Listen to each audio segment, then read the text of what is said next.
শ্ৰীমন্ত শংকৰদেৱ সংঘৰ ৯৫ সংখ্যক বাৰ্ষিক অধিৱেশনৰ বাবে চলিছে ব্যাপক প্ৰস্তুতি।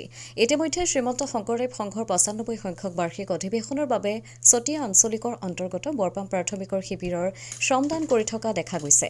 উত্তৰ পূৰ্বাঞ্চলৰ সৰ্ববৃহৎ ধৰ্মীয় অনুষ্ঠান শ্ৰীমন্ত শংকৰদেৱ সংঘৰ অধিৱেশন ভাগিৰ বাবে ভকত বৈষ্ণৱ বাপ সমস্তৰ মাজত উৎসাহ উদ্দীপনাই বিৰাজ কৰিছে। হৰিনামেৰে মুখৰিত কৰি তুলিছে নদুৱাৰ সমষ্টিৰ নাহৰবাৰীৰ জ্যোতি বিষ্ণুৰ সমন্বয় ক্ষেত্ৰ। ফেব্ৰুৱাৰী মাহৰ ৬, ৭ আৰু ৮ তাৰিখে অনুষ্ঠিত হ'ব লগা শ্ৰীমন্ত শংকৰদেৱ সংঘৰ ৯৫ সংখ্যক ধৰ্মীয় অধিৱেশন ভাগিৰ বাবে চতিয়া আঞ্চলিক অন্তৰ্গত বৰপাম প্ৰাথমিকৰ শিবিৰ নিৰ্মাণৰ কাম চলি আছে পূৰ্ণগতিত। জয় জয় ৰাম জয় শ্ৰী ৰাম জয় সনাতন হৰি হে হৰি ভকতৰ জানা যেন কল্পতৰু হে তাহান্ত বিনাই নাই নাই নাই আমাৰ পৰম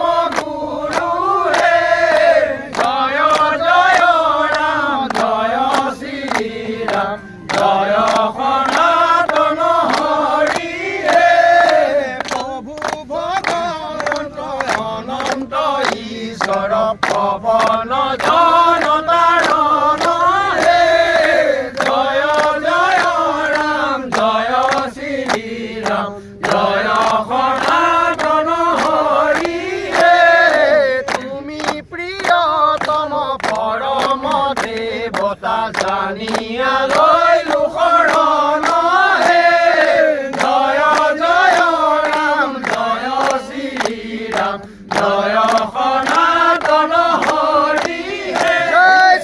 শ্ৰীমন্ত শংকৰদেৱ সংঘ এক শৰণ হৰিনাম ধৰ্ম এক শৰণ হৰিনাম ধৰ্ম তেজপুৰ জিলা শাখা তেজপুৰ জিলা শাখা জয় জয় জয়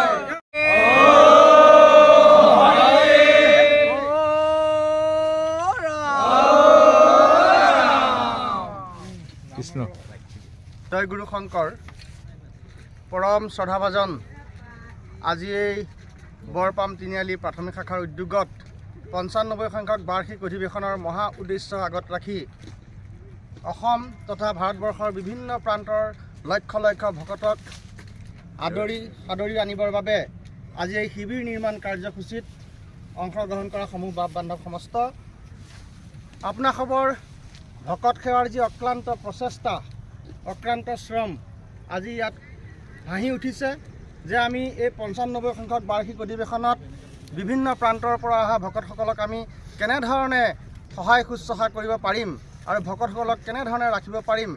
আজি যিদৰে আপোনালোকে শিবিৰ নিৰ্মাণ কৰিছে এই নিৰ্মাণ কাৰ্যত আমি শিবিৰ নিৰ্মাণ কমিটিৰ তৰফৰ পৰা ৯৫ সংখ্যক বাৰ্ষিক অধিৱেশনৰ আদৰণি সমিতিৰ তৰফৰ পৰা আপোনালোক সবাৰো শ্ৰীচৰণত সশ্ৰদ্ধ প্ৰণিপাত জনাইছোঁ। কথা হ'ল যে এই অধিৱেশনৰ দিনত অধিৱেশনৰ অহা ৬, ৭, ৮ ফেব্ৰুৱাৰীত যি অধিৱেশন হ'ব যে অসমৰ লক্ষ লক্ষ ভকত ইয়াত সমবেত হ'ব সেই ভকতসমূহক আমি আপ্যায়নৰ ক্ষেত্ৰত আমাৰ তেজপুৰ জিলা শাখাৰ এইটো এটা পৰম সৌভাগ্য বুলি আমি ক'ব লাগিব যে আমি জিলা শাখাৰ প্ৰতিজন ভকত আমি ধন্য হ'ব লাগিব। যদি এই অধিৱেশন ভাগত আমি সফল হ'ব নোৱাৰোঁ তেতিয়াহ'লে আমাৰ জীৱনেই বিফল বুলি আমি ধৰি ল'ব লাগিব। গতিকে আমাৰ যাতে জীৱন বৃথা নহয় তাৰ বাবে আপোনালোকে যি অক্লান্ত পৰিশ্ৰম কৰিছে এই প্ৰচেষ্টাক আমি সাদৰে গ্ৰহণ কৰিছোঁ। লগতে অহা ৬, ৭, ৮ ফেব্ৰুৱাৰীটো এনেধৰণেই যাতে আপোনালোকে শ্ৰম প্ৰদান কৰি ভকতসকলক যাতে তীৰ্থ প্ৰদান কৰাত সহায় সহযোগিতা আগবঢ়াই এই অধিৱেশন ভাগ সফল কৰে তাৰ বাবে সবাৰো চৰণত আমি সশ্ৰদ্ধ প্ৰণিপাত জনাইছোঁ। অধিৱেশন ভাগৰ কাৰণে কিমানখিনি শিবিৰ ইতিমধ্যে নিৰ্মাণ কৰা হৈছে আৰু কিমান পাৰ্চেণ্টেজ শিবিৰৰ কাম ইতিমধ্যে হ'ল আৰু এই অধিৱেশনলৈ ৯৫ সংখ্যক যি অধিৱেশন হ'ব এই অধিৱেশনত কেইলক্ষাধিক মানে ভকত ইয়াত উপস্থিত হ'বহি। অধিৱেশনখনত আমি শিবিৰ নিৰ্মাণ কৰা আমি ২০০ শিবিৰৰ টাৰ্গেট লৈ পেলাই আমি শিবিৰ সমিতিখন আগবাঢ়িছোঁ। ইতিমধ্যে আমাৰ প্ৰায় ১৫০ৰো অধিক শিবিৰ নিৰ্মাণ হৈ গৈছে আৰু বহুত সংখ্যক শিবিৰৰ কাম আধৰুৱা হৈ আছে আৰু কম দিনৰ ভিতৰত সেই শিবিৰসমূহো সম্পূৰ্ণ হ'ব। আৰু ইয়াত ভকতৰ সংখ্যা বুলি ক'বলৈ গ'লে আপোনাৰ অগণন ইয়াত শ্ৰীমন্ত শংকৰদেৱ সংঘৰ বাৰ্ষিক অধিৱেশনলৈ যিসমূহ ভকত গৈছে আগতে তেখেতসকলে গম পাইছে যে শ্ৰীমন্ত শংকৰদেৱ সংঘৰ অধিৱেশনত ভকতৰ সংখ্যা কিমান হয়। সেই হিচাপটো মানে আপোনালোকক আজি আমি কিদৰে ক'ম, ইয়াত আমি এটাই ক'ব পাৰোঁ যে লক্ষ লক্ষ ভকতৰ আগমন হ'ব অসম তথা ভাৰতৰ বিভিন্ন প্ৰান্তৰ পৰা। যি শ্ৰীমন্ত শংকৰদেৱ সংঘৰ একান্ত সেৱক সেইসকল এই অধিৱেশনলৈ নহাকৈ থাকিব নোৱাৰে, তেখেতসকল আহিবই। আৰু আমি তেজপুৰ জিলা শাখাই এটা ঐতিহাসিক ক্ষণ, ভকত সেৱাৰ ঐতিহাসিক ক্ষণ আমাৰ জীৱনত সোণালী আখৰে লিপিবদ্ধ হৈ যাব, আমি সেইটোহে অনুভৱ কৰিছোঁ। এতিয়া যি শিবিৰৰ নিৰ্মাণ হৈছে প্ৰায় 134টা শিবিৰ আমাৰ এতিয়া হৈ গৈছে।